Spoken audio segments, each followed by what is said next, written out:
여 교수님 오랜만에 오셨는데. 네, 네. 반갑습니다. 네. 조금 더 길게 멘트 해주셨는데.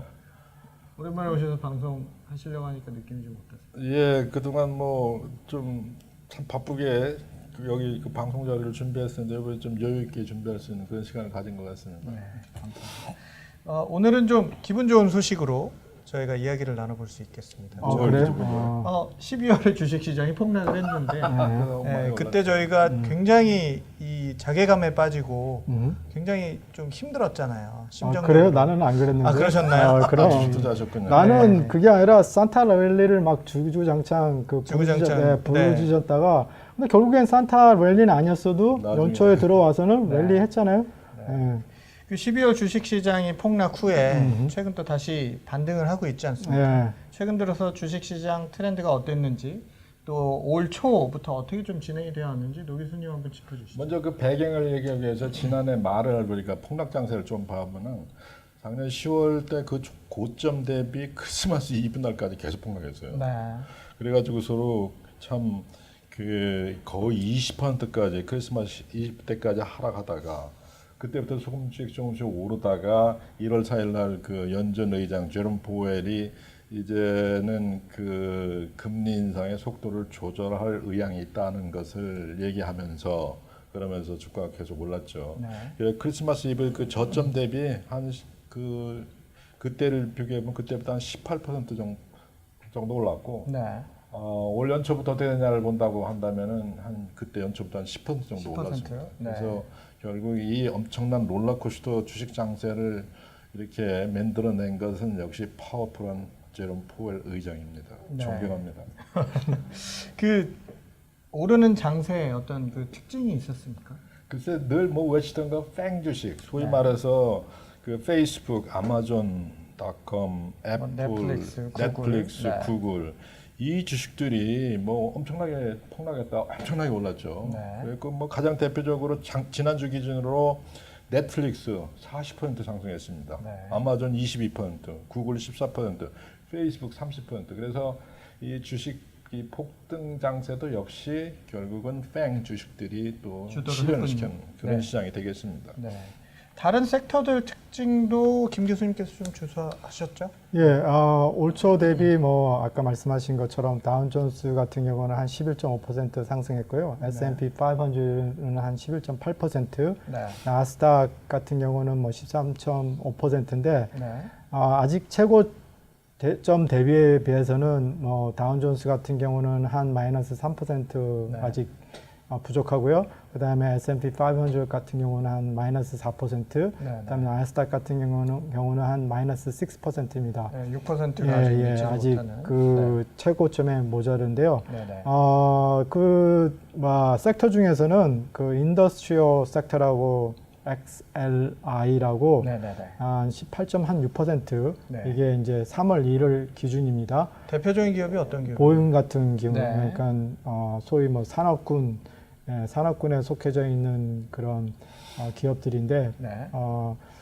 그동안에 사실은 이제 연준이 금리 인상으로 많이 하락했던 좀 그로스한 그런 스탁들이 다시 빠르게 연준이 이제 금리 인상을 멈춘다고 얘기하니까 네네. 굉장히 빠른 속도로 회복한 거죠. 네. 근데 또 특이한 거는 이제 그 부동산 관련 주식들과 네. 그다음에 리츠가 많이 이제 회복을 했고 네. 특히 이제 미중 무역 전쟁으로 많이 하락했던 세계적으로 보면 홍콩과 중국이 굉장히 많이 또 회복을 했습니다. 네. 그래서 보면은 에너지 섹터, 그다음에 텍 섹터, 네. 아까 말씀하신 그런 뱅 주식들, 그다음에 XLY라고 Consumer Discretionary Sector, 네. 소비재 그런 부분이 상승을 했고요. 제일 상승을 좀 못한 섹터는 XLP라고 이제 네네. Consumer Staple Sector가 네네. 이제 한 6.8% 정도 상승을 했습니다. 그래서 네. 뭐 하여튼간 평균적으로 제가 본 거에서 한 30가지 섹터와 이제 전 세계 그 주식들 그 국가들의 그 회복한 게 한 10% 정도 네. 올 초에 들어와서만 네. 한 10% 상승했는데 네. 뭐 특이한 게 이제 한국은 한 7% 정도 올 초 들어와서 회복을 했습니다. 네. 그 주가 상승에 크게 영향을 준 요인들이 아무래도 연준의 금리 정책이라고 할 수 있지 않습니까? 그렇죠. 당연하죠. 그냥 거의 지금 회복에 한 90% 가까이는 네. 연준의 역할이 지대하다고 저는 생각을 합니다. 네. 결국엔 연준이 올 초 들어와서 아까 말씀하신 것처럼 이제 금리 인상을 이제 멈추고 네. 그 대차 대표 줄여 나가는 그 쿼너테이브 타이링도 네, 멈추겠다고 이제 시장에다가 이제 시그널을 보내니까 네. 이제 그 엄청나게 하락했던 그 주가들이 다시 반등해서 회복을 한 거죠. 그래서 아직 그 부족한 부분은 제가 보기에는 이제 조만간 미중 무역 그 전쟁 그 협상이 어떻게 타결하느냐에 따라 네. 그거를 회복할 수도 있고 네. 그거를 더 뚫고 상승할 수도 있다고 저는 개인적으로 생각합니다. 네. 노 교수님은 어떻게 생각하십니까? 글쎄요, 지금 주식시장 앞으로 나중에 또 얘기를 하겠지만은 지난해 평균 연초보다 한 6% 하락하지 않았습니까? 네. 이게 경기가 꺾인다는 것을 보여주는 선행 지표로서 가장 정확하고 믿음직한 지표가 역시 주식시장입니다. 네. 작년에 이미 많이 꺾였거든요. 그럼 올해는 오를 것이냐? 네. 글쎄요, 제가 보기에는 결국은 주식시장은 여러 가지 매크로적인 변수도 중요하지만 기업들이 얼마나 이익을 단기 순이익을 창출해낼 수 있느냐 하는 게 그게 굉장히 중요한 그 요건인데 네. 지금 현재 골드만삭스 같은 데서 나온 보고서들 보면 작년에 그것이 예상하기를 23% 증가할 걸로 했었고 네. 올해는 그거의 4분의 1 수준 정도밖에 안 되는 6%밖에 보지 그렇죠. 않습니다. 그 정도 한 5%. 그러니까 지금 올해는 이익이 작년보다 훨씬 줄어들기 때문에 주시장 올해 아마 현상을 유지한다 해도 변동폭이 굉장히 심한 장세가 계속 시현되지 않을까. 이번에 그 미중 무역 협정이 특별히 뭔가 좀 지금 진행되는 것보다는 좀 좋은 호재가 나타나지 않는 한은 그럴 가능성이 높습니다. 지금 미중 무역 전쟁과 관련된 이야기 잠깐 언급해 주셨는데 지금 현재 좀 어떻게 진행이 되고 있고 주식 시장에는 어떻게 좀 영향을 미쳤습니까? 네, 아마도 합의는 아직 이르지는 않았지만은 그동안 여러 주에 걸쳐서 그 좀 더 그 주식시장에 그 좋은 호재가 될 수 있는 다시 말해서 긍정적인 전망들이 조금씩 나왔었어요. 무엇보다도 이제 3월 2일부로 미국이 중국 수입품에 대해서 관세를 현행 10% 25%로 올리겠다. 그래서 지금 현재 유보하고 지금 안 하고 있는 상태 아닙니까? 그래서 그거를 다시 또 이제 더 늘린 거죠. 사실은. 연장했지 않습니까? 연장했죠. 그래서 그것이 지금 3월 중입니까? 말하라고 해서 그 시진핑하고 트럼프 대통령이 만나서 담판을 짓는 걸로 그렇게 지금 얘기를 하고 있는데 한 2주 전인가요? 그 지금 경제보장관 커드로 같은 분은 아주 진행이 환상적으로 되고 있다 이렇게 얘기를 하고 있었습니다. 근데 트럼프도 대통령도 솔직히 그런 수사학적으로 굉장히 사람들이 기대를 갖게 하는 말들을 종종 하지만은 이번에 북한하고 미국하고 협정도 보세요. 안 하고 얼마나 얼마나 좋은 말들이 전에는 많이 지냈는데 실제 결판은 회담장을 어떻게 보면 박차가 나온 거나 다른 진배 없는 그런 결과를 냈지 않습니까?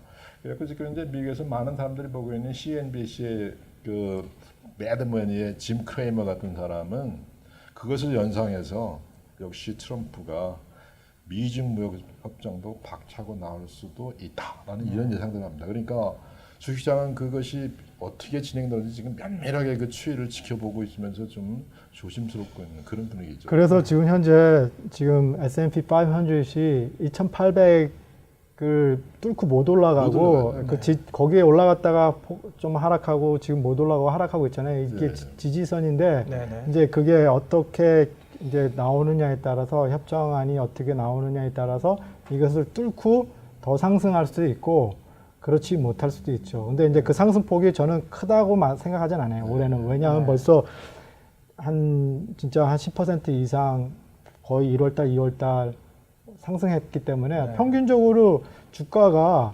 그러니까 진짜 이번에 세금 정책, 감세 정책으로 인해서 작년 같은 경우는 한 25% 이렇게 막 팍팍 뛰는 그 어떤 특별한 경우가 아니면 한 10%가 평균적이거든요. 8%에서 10%. 이미 올해는 오를 만큼 다 올랐다는 그러니까 4, 50년을 이렇게 통계적으로 봤을 때는 그냥 이번 두 달에 올라올 거를 다 올라왔다고 저는 그냥 그 평균적으로 보는 떨어질 거죠. 가능성도 더 많이 가지고 있는 거죠.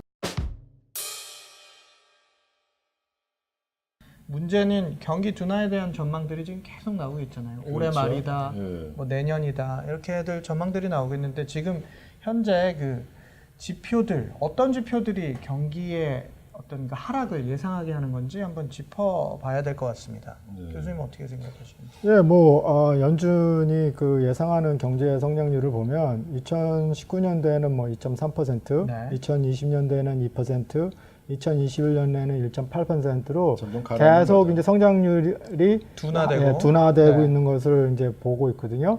근데 사실 지금 보면 자동차 판매량도 이제 줄어들고 있고 네. 무엇보다도 경기 동행 지수죠. 예, 그렇죠. 그다음에 자동차 론에 대한 그 델리컨시, 그 연체. 예, 연체율도 굉장히 많이 늘어나고 있고, 그 다음에 뭐 기업 투자와 그 다음에 그 내구성 제품, 그러니까 durable good이라고 그러죠. 이런 네. 것들이 큰 빅티켓 아이템에 대한 소비가 줄어들면 이제 경제가 하락을 하는데, 네. 뭐 사실 부동산 경제하고 그거는 굉장히 밀접한 관계가 있죠. 네. 왜냐면은 가구나 뭐 이런 진짜 냉장고나 이런 큰 것들은 사실 집을 사고 팔 때 그렇죠. 집을 새로 구입할 샀을 때 그때 많이 많이들 구입을 하니까 예, 지금 제가 갖고 있는 소파도 사실 10년 전에 한 10몇 년 전에 갖고 하세요. 있는 이사를 갈 때 이제 그거 처분하고 이제 다운사이즈 할 때 아직 괜찮아요.